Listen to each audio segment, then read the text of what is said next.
Mirë se erdhët të dashur Luan në Letra Trofejnë, jam Diana dhe do bëjmë leximin e juaj të radhës. Kam zgjedhur 9 letra që janë të ndarë në rendin e parë punë, ekonomi, karrierë, çfarë do të është dhe kjo për dashuri, dhe kjo është për mbledhja apo e, rezultati. Me kaq sa shikoj në shikim të parë, kjo javë ka aromën e një kapitulli të ri të dashur Luan. Nuk është java ku rrini në vend, nuk është java ku fati ju bie në derë pa bërë asgjë. Përkundrazi, java ku mbyllni një periudhë dhe filloni një tjetër më të fortë, më të pjekur dhe shumë më të qartë. Ajo që më bie me njëherë në sy të dashur është se leximi fillon me kalon me lëvizje, kalon në forcë personale dhe përfundon me sukses. Kjo do të thotë se disa gjëra që ju kanë lodhur, shqetësuar, se mbajtur peng emocionalisht, po shkojnë drejt fundit. Dhe sinqerisht, disa Luan ka nevojë të pushojnë së mbajturi në shpinë, të them që në gjëra që nuk i përkasin më, nuk jeni kompani transporti, pra bollë për problemet e gjithë botës Luan. Jeta, puna, karriera dhe ekonomia fillon me 6 shpatës. Kjo është letra e largimit ose largimit nga një situatë e vështirë drejt diçkaje më të qetë. Absolutisht përpara një qetësi, largim nga stresi, për disa nga ju mund të jetë, për disa tjerë mund të jetë përfundimi një konflikti në punë, ndryshim pozicioni, ose thjesht një ndjenjë se po lini pas një periudhë të lodhshme. Ky letër nuk premton mrekulli të menjëhershme, por premton përmirësim. Dhe ndonjëherë përmirësimi është fitoria më e madhe.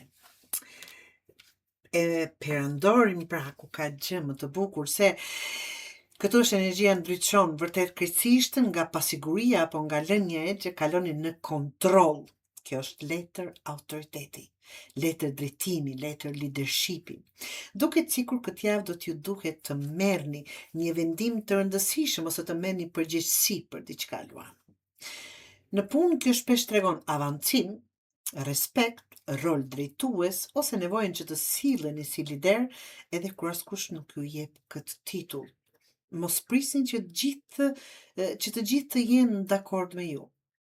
Perandori nuk kërkon leje për të udhëhequr të dashur Luan, dhe ju jeni po ai. 8 të kupës, letra që plotson historinë, pra të punës e pra të plotson historinë. 8 të kupës flet për largim nga diçka që nuk ju përmbush më. Po filloj me atë, duke lëvizur Luani, absolutisht në lëvizje gjithkohën, në një projekt që nuk ja vlen më, një bashkëpunim që ka mbaruar, ta them ciklin, apo nuk jeni të interesuar më, ose një objektiv i vjetër nuk ju motivon më. Dhe kjo nuk është humbje, kjo është pjekuri. Sepse ndonjëherë fiton më shumë duke lënë diçka pas sesa duke vazhduar të mbash me zor diçka që nuk shkon. Kur kalojmë te dashuria, kemi gjykimin e fundit, letra quhet kështu. Kjo është letër reflektimi e vërtetave, bisedave serioze, për gjithë ata që janë në lidhje.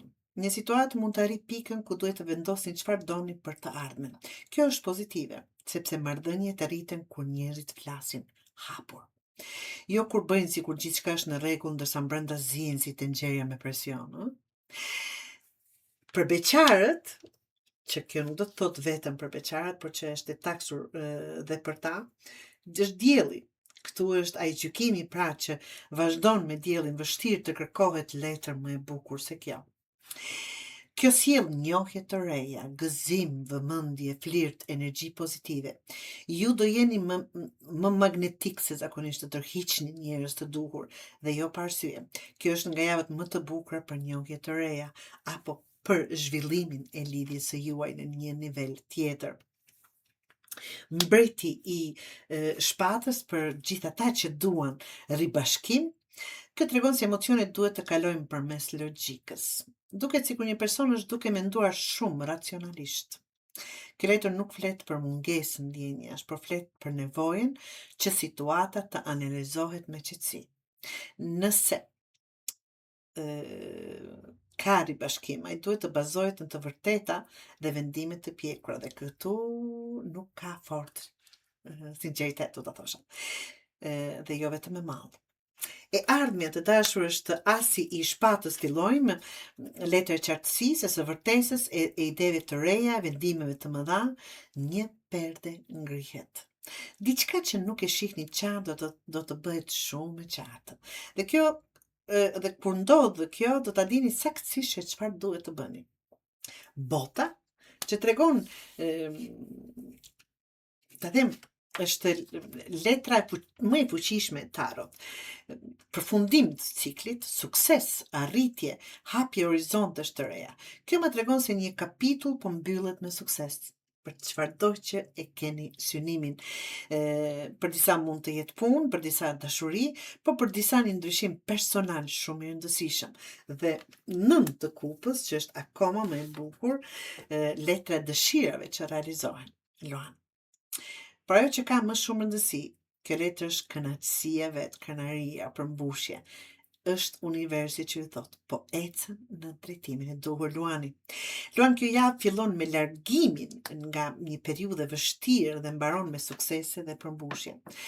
6 të shpatës, siç filluam me të, largon nga stresi, prandor jep kontroll, 8 kupat ju ndihmojnë të lini pas atë që nuk ju shërben më. Në dashuri kemi qartësi, lumturi dhe vendime të pjekura, të qarta. Ndërsa, në fundin e leximit është jashtëzakonisht e fortë me asin e shpatës, botën dhe 9 të kupës. Mesazhi është i qartë, mos keni frikë të mbyllni dyert që nuk ju çojnë më askund. Sepse sa po mbyllni ato dyert, hapen dyert që duan të hapen dyert shumë më të mëdha. Kjo javë nuk flet për humbje, flet për fitore që vinë pasi keni guximin të ecni përpara. Dhe ju Luan jeni shumë më afër suksesit se sa e mendoni.